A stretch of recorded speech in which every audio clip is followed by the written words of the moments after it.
Hello everyone, welcome back to my channel. It's Summer here with another video. Today we're talking about Oreos. I just want to put it out there that Oreos is probably my favorite chocolate cookie ever. It is so good. I love it so much. Oreo, if you ever want to sponsor me in the future, I promise to be your devoted.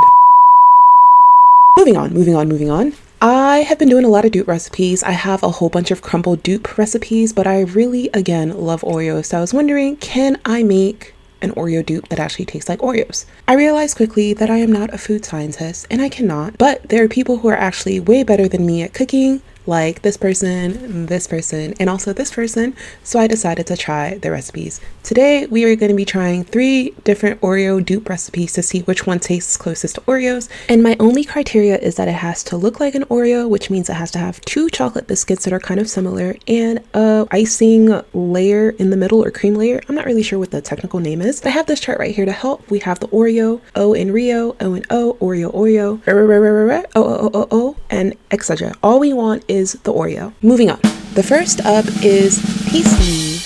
We're going to start off by making our tasty Oreo cookie by making the Ray portion of the Oreo, which is the icing or the filling. This one is literally just a buttercream, so powdered sugar, some vanilla, as well as some softened butter. Mix it either with your hand whisk or a mixer. I'm lazy, so I use a hand mixer until you get this really thick consistency icing, and you're gonna put that in a piping bag. I struggled, so I just chopped that off, and then I labeled it as tasty because this took like 2 days to make, and that is the Ray. Time to make the OO portion of the tasty cookie. Again, softened butter as well as some sugar. You're gonna mix that together or cream it together until it's like fluffy. And I'm gonna be whisking in my flour, some baking powder, as well as this is the Dutch chocolate, which is really black. It smells like an Oreo. I added 1 egg because I'm making a half batch, and then I blended that together. And then here you can see me sifting in the rest of the chocolate and just mixing that again together, and it turns super black. Look at this color. It turns super black. It's literally as black as my mixer.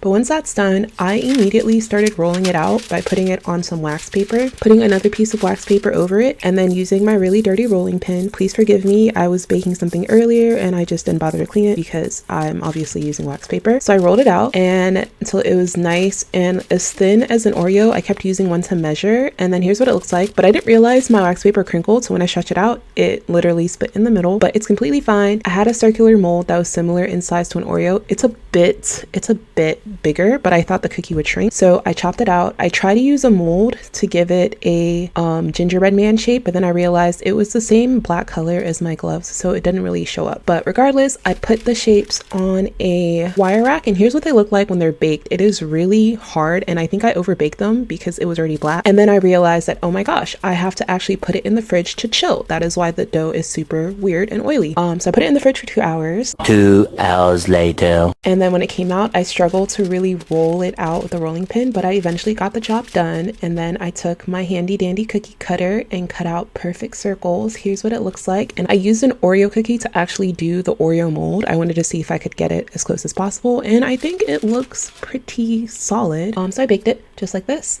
And now it is time to assemble. As you can see, some of the Oreos did not survive having the Oreo mold on top, but it doesn't matter. I spread it out, put our icing on top of it, and then I sandwiched the cookies together. I really struggled. I don't even know what I was doing. And here you can see in comparison the tasty cookie, and you can see it next to an Oreo. The tasty cookie is slightly smaller because it shrank, and it is much darker than an Oreo, and the thickness again is a lot more, but the snap was pretty equivalent, and the taste, it tasted really good. It does not taste like an Oreo. It just tastes like a dark chocolate cookie with cream in the middle. It was really delicious though. I highly recommend it. Overall, I'm giving this a 6 out of 10 in taste, but if I were to compare it to an actual Oreo, I think I would give it a 3 to 4 for similarity in appearance, and it smells like an Oreo, but it doesn't taste like an Oreo. Next up is Josh Weissman's recipe, and I just want to say that Josh himself says that this is not an Oreo, this is supposedly better than an Oreo, so let's keep that in mind while we begin, that we are making a fake Oreo. Okay. So Josh's recipe is actually pretty simple. We're gonna start by sifting all of our white ingredients. That's the flour, the baking soda, the baking powder, the sea salt. We're just gonna sift it until it's nice and smooth. Then we're gonna be sifting some cocoa powder. He uses regular cocoa powder,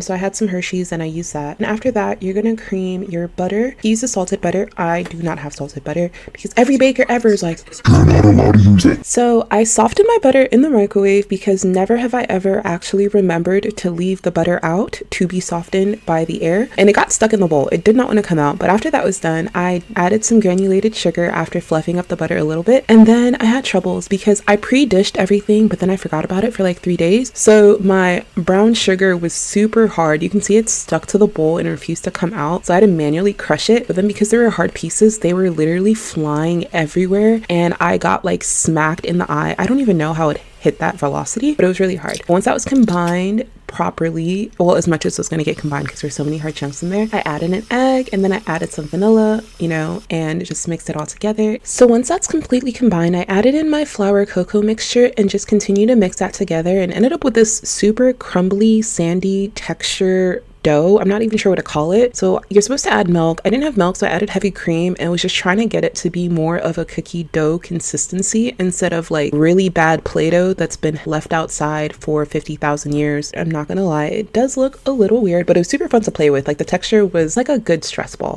I shall call him Squishy, and he shall be mine, and he shall be my Squishy. Come here, Squishy. Once that was done, I got my cookie scoop and I started scooping it out before I realized that like my cookie scoop is actually a little too big. But here I am, I'm like, oh my gosh, everything looks so perfect. I had a stamp that had a gift on it, and I was like, oh, let me try to stamp it out. It'll cut out the cookie shape and give it a cute design. Oh, maybe I can put it inside the stamp and then peel it out. And then that did not work either. And I was like, okay, maybe I can use a glass container to flatten it out. And the glass container worked, but then the dough was super soft, so it kept lifting. And I was like, okay, fine, it's okay. Let's just use a cookie dough cutter and stamp it. And that was the best decision ever, because the cookie cutter just cuts out like the perfect circle. You just press the stamp lightly on top, and then you have these perfect looking cookies. And here's me, I was like, you know what, maybe I should roll out the dough, and that might work out better instead of one by one, because I'm very lazy at heart. And it worked out great. Like in one rollout you could get like 10 cookies, and I was like, I'm a genius.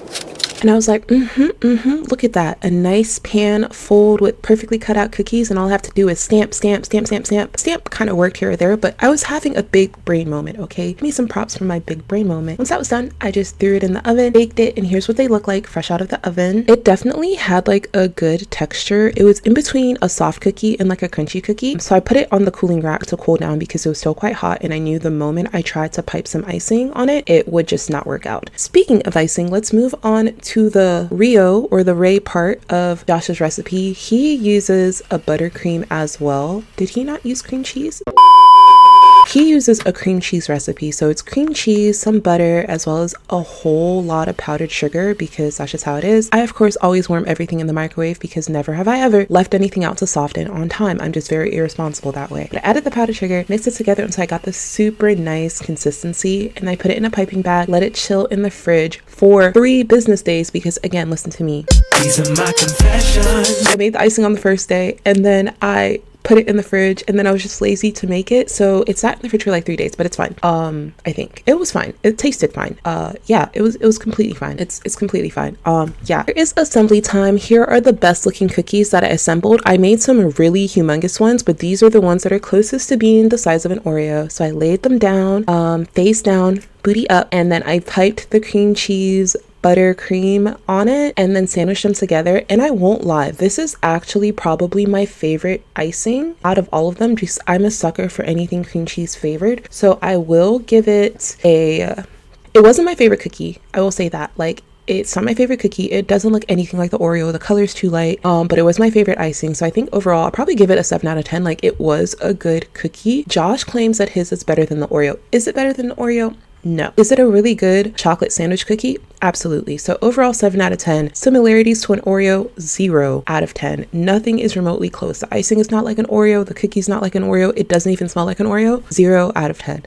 But it tastes good. And honestly, that's what matters at the end of the day. And here's my little pyramid of Ria pizza. Is it pizza? The little pyramid of fake Oreos. Moving on, the final recipe that I'm going to be trying today is Bon Appetit's Oreo gourmet recipe done by my queen, Claire Saffitz herself. I just want to put it out there. I do apologize in advance, Claire. I was not able to get some of the ingredients that you wanted for your recipe. So yeah, without further ado, let's get started. First thing that we're making is the OO of the Oreo, which is the biscuit.